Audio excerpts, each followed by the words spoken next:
Cek cek cek cek cek cek cek. Halo sobat nih, gas lagi dah Shelang. Yuk langsung aja kita gaskan. Mereview sedikit dari part sebelumnya. Saat ini Pangeran Kelima dia menunjukkan aksi yang luar biasa ketika di dalam sebuah acara pemujaan surga. Dan di sini Pangeran Kelima dia juga ditunjukkan seolah-olah dia telah diberkahi oleh surga, karena di tengah-tengah dia berpidato tiba-tiba aja langit pencerah, padahal sebelumnya langit benar-benar gelap. Dan seketika setelah dia berpidato membacakan doa-doa, altar ini yang awalnya gelap tiba-tiba menjadi terang seperti itu. Dan itu juga membuat pasukan dan juga mereka semua yang ada di tempat ini, mereka semua terbakar semangatnya, yang membuat kaisar yang melihatnya dia pun tahu kalau ini adalah sesuatu yang benar-benar luar biasa, dapat membuat mereka semua tunduk di bawah kaki dari Pangeran Kelima. Dan itu benar-benar sangat amat luar biasa. Kaisar dia benar-benar puas. Dan tentunya aksi gila yang telah dilakukan oleh Pangeran Kelima juga menarik perhatian bagi semua pihak, membuat mereka semua mulai berpikir apakah benar Pangeran Kelima telah diberkahi oleh surga, pikir dari orang-orang ini. Namun karena memang acara pembacaan doa udah selesai, maka acara penyambutan surga juga telah selesai, yang membuat orang tua ini pun mengumumkan kalau acara ini sudah selesai. Dan untuk kaisar, setelah acara ini usai, dia pun turun dari altarnya. Dan ketika kaisar turun, tentunya membuat putra mahkota yang melihat ini semua, dia pun tahu kalau ini bukanlah hal yang baik untuk dirinya. Dan dia juga berpikir apakah surga benar-benar telah memberikan jalan kepada Pangeran Kelima. Dan jika itu benar, maka tentunya itu akan menjadi masalah besar bagi dirinya yang ingin mempertahankan posisinya sebagai putra mahkota. Dan kini beberapa jam kemudian di kediaman dari Perdana Menteri Zhu, di sini ternyata putra mahkota dia tidak langsung pulang, tapi dia berada di tempat ini. Dan di sini dia benar-benar mendumel dengan apa yang telah terjadi di dalam acara perjamuan yang sebelumnya. Dan itu membuat putra mahkota dia pun berpikir dengan seperti ini, tentunya itu akan membuat Pangeran Kelima namanya akan semakin naik, sedangkan dirinya sebagai putra mahkota bisa terancam, posisinya dapat terancam, yang tentunya hal itu membuat putra mahkota dia sangat-sangat kesal. Selain itu juga di sini putra mahkota dia juga sangat kesal dengan kaisar, karena sebelumnya kaisar terus aja mempromosikan Pangeran Kelima, padahal kaisar dia memiliki dosa kepada keluarga Zhu dan harusnya kaisar lebih mendahulukan keluarga Zhu. Dan itu tentunya membuat putra mahkota dia sangat kesal, karena mau bagaimanapun dia juga berasal dari keluarga Zhu yang berada di bawah garis keturunan dari ibunya. Dan untuk Perdana Menteri Zhu dia juga tahu kalau saat ini kaisar benar-benar membuat putra mahkota dia sakit kepala, karena saat ini posisinya juga tidak aman. Namun di sini orang tua ini dia juga tahu kalau sepertinya putra mahkota berniat untuk dapat menggunakan status yang dimiliki oleh keluarga Zhu untuk dapat membantunya naik tahta. Tapi itu juga membuat orang tua ini pun tahu jika dia melakukannya dengan cara gegabah, itu hanya akan membuat keluarga Zhu menjadi target dari yang selanjutnya, target dari Shelang. Dan itu membuat orang tua ini dia pun memutuskan untuk dapat menundanya dulu, karena menurutnya saat ini bukanlah waktunya, ucap dari orang tua itu.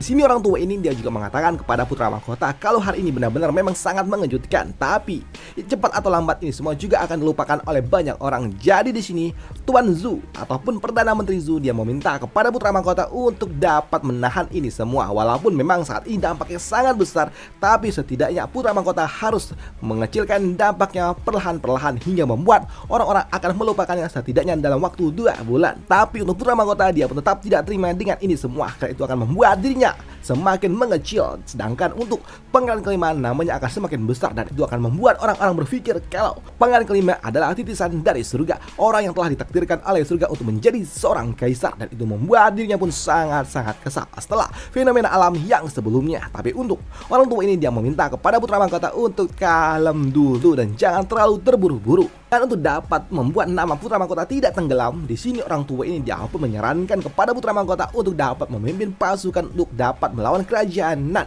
Dan jika mereka memenangkannya, tentunya itu akan membuat nama putra mahkota semakin tinggi. Tapi jika gagal, tentunya reputasinya benar-benar akan dipertaruhkan. Dan jika berhasil memenangkan ini semua, tentunya putra mahkota namanya akan semakin kuat. Tapi di sini untuk putra mahkota dia pun tidak yakin kalau kaisar akan memberikannya sebuah kredit, karena dia pikir jika saja dia menang sekalipun itu akan membuat kaisar justru malah namanya yang akan semakin naik. Jadi dia pun enggan untuk dapat melakukannya. Namun di sini untuk orang tua ini dia pun mengatakan kepada putra mahkota untuk dapat mengikuti apa yang telah dia rencanakan, karena dia juga telah menyiapkan sebuah dukungan kepada putra mahkota, dan itu berasal dari Nanggong Ao yang merupakan pasukan kuat yang juga dimiliki oleh kerajaan Yue. Dan itu membuat putra mahkota akan mendapatkan dukungan dari 2 pasukan besar. Dan dengan tambahnya dukungan itu tentunya membuat putra mahkota akan semakin kuat posisinya. Dan itu membuat orang tua ini dia juga mengatakan dengan cara seperti ini harusnya mereka dapat mencegah panggilan kelima dan juga Xilang menjadi lebih kuat lagi, ucap dari orang tua itu. Tapi di sini untuk putra mahkota dia juga masih belum puas dan dia pun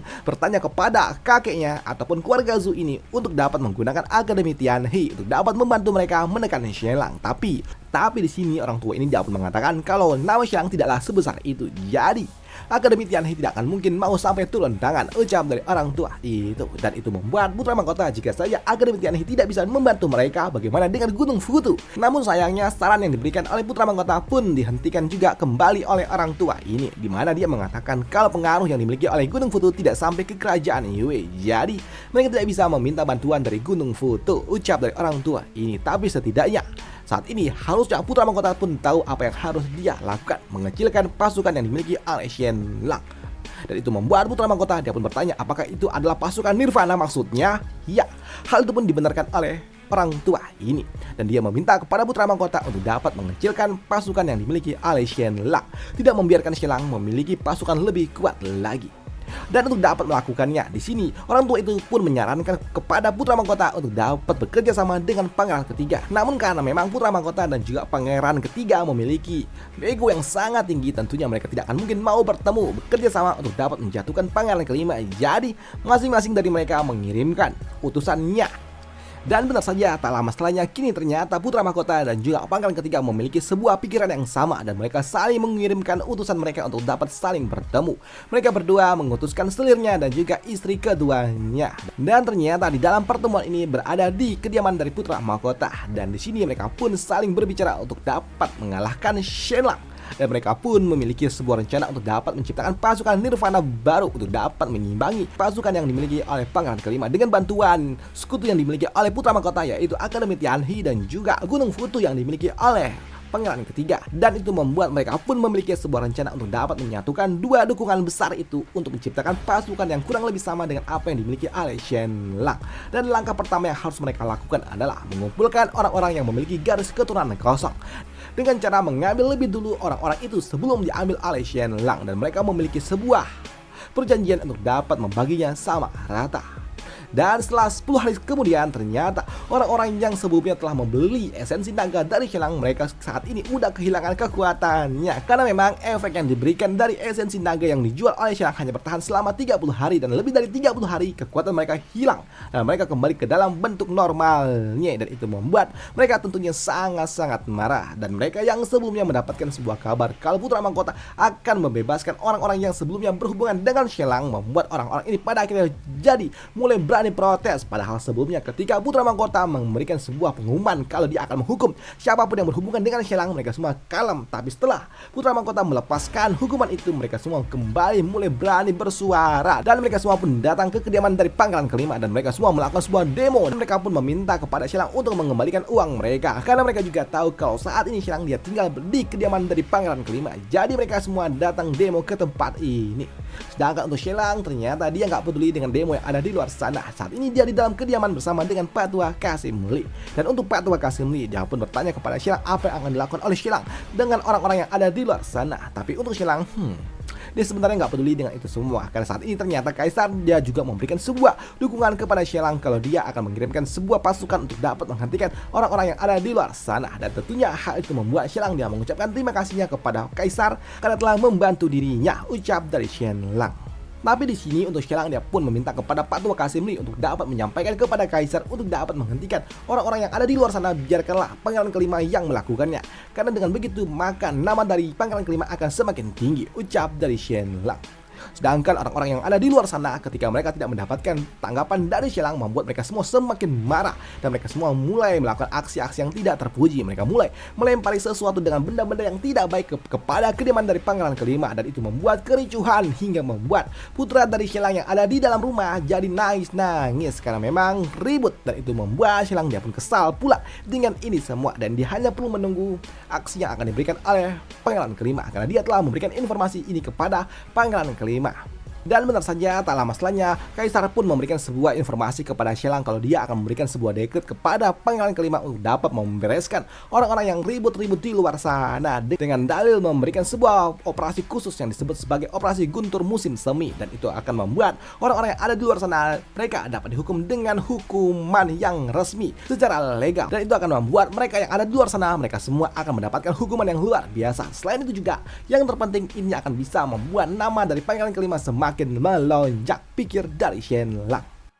Sedangkan untuk Pangeran kelima, kenapa dia nggak muncul selama beberapa hari? Ternyata dia sedang melakukan sebuah pelatihan khusus dengan para pasukan pribadi miliknya, dan mereka melakukan sebuah pelatihan yang sangat-sangat intens. Mereka melakukan selama 1 bulan penuh. Padahal biasanya pelatihan itu dilakukan selama 4 bulan. Tapi untuk Pangeran kelima yang memang telah mendapatkan esensi khusus yang diberikan oleh Shelang dan juga para pasukan Nirvana, mereka hanya perlu melakukan pelatihan selama 1 bulan, dan itu sudah lebih dari cukup. Dan setelah pelatihan itu selesai, di sini Patua Kasim Melinda pun memberikan sebuah dekret yang membuat mereka semua pun langsung berlutut ketika dia membacakan sebuah dekret dari Kaisar kalau saat ini ibu kota sedang berada di dalam kekacauan. Jadi mereka pun mendapatkan sebuah perintah untuk dapat menghentikan orang-orang yang ada di luar sana. Dan di dalam dekret itu juga ternyata Kaisar dia pun mengutus Pangeran kelima sebagai pimpinan di dalam operasi khusus kali ini, yang tentunya itu membuat Pangeran kelima dia langsung memimpin 1000 pasukan untuk dapat menghentikan kerusuhan yang ada di ibu kota. Sedangkan saat ini di ibu kota ternyata orang-orang memang semakin ramai di depan kediaman dari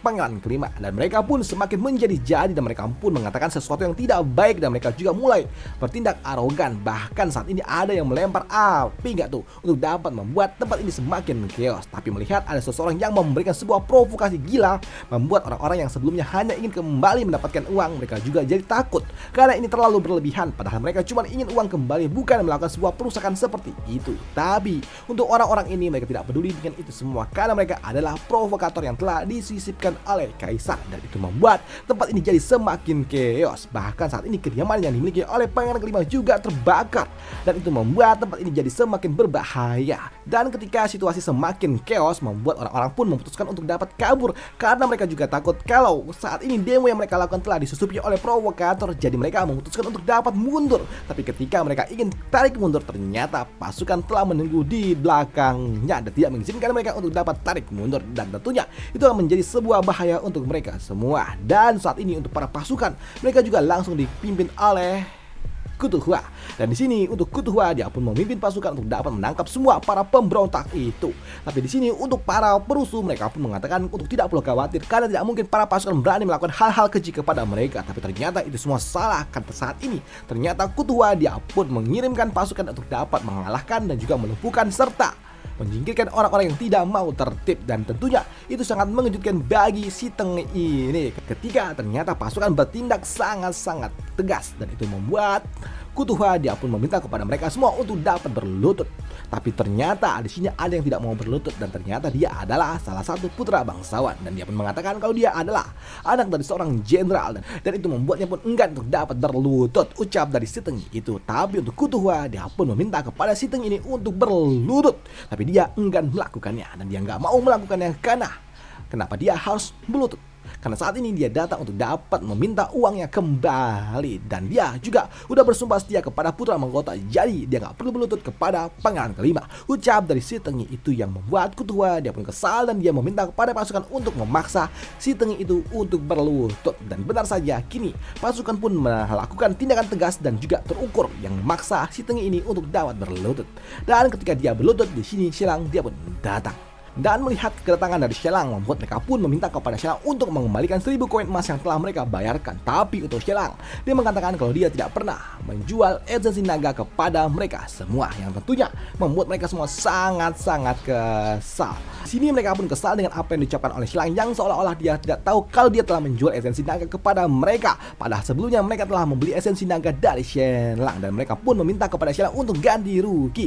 Tapi untuk Shelang, dia pun mengatakan kalau dia merasa tidak pernah menjual apapun kepada orang-orang ini karena dia nggak pernah lihat tuh, dia nggak pernah jual tuh, ucap dari Shelang, yang tentunya membuat orang-orang ini sangat-sangat kesal dengan apa yang diucapkan oleh Shelang. Tapi di sini untuk Shelang, alih-alih dia mengembalikan uang-uang yang dimiliki oleh mereka, di sini Shelang pun dia mendapatkan sebuah kertas dokumen yang ternyata isinya adalah dosa-dosa yang dilakukan oleh si Tengi Ijo itu. Kan ternyata dia juga telah melakukan hal-hal yang tidak baik di ibu kota. Dia melakukan sebuah bisnis yang tidak baik dan itu adalah sebuah tindakan yang melanggar hukum. Jadi di sini Shelang dia pun mengeluarkan sebuah surat perintah penangkapan kepada si Tengi itu dan dia harus dihukum karena dia telah melakukan sebuah bisnis yang telah melanggar aturan negara dan itu membuat si Tengi itu tentunya dia akan mendapatkan sebuah hukuman. Ucap dari Shelang yang tentunya membuat si Tengi ini dia pun panik nggak tuh karena dia saat ini langsung ditangkap. Padahal tujuannya datang ke tempat ini untuk dapat meminta uangnya kembali, tapi justru dia malah ditangkap oleh Shelang dengan tuduhan kalau dia telah melakukan bisnis terlarang dan itu tentunya membuat si Tengi ini dia pun memohon ampun dari Shelang dan dia meminta kepada Shelang untuk dapat melepaskannya dan dia juga berjanji kalau dia akan bersumpah setia kepada pangeran kelima. Tapi untuk Shelang dia nggak peduli dengan itu semua. Ucap dari Shelang. Dan pelajaran dari video kali ini adalah jangan pernah melawan orang-orang yang ada dan dekat dengan penguasa ataupun pemerintah. Jadi ketika lu nggak punya masalah sekalipun, masalah itu akan ada, bahkan dibuat-buat ada. Dan itu jangan tempat kali ini dan sampai jumpa di part lanjutannya untuk Shelang. Bye, thank you.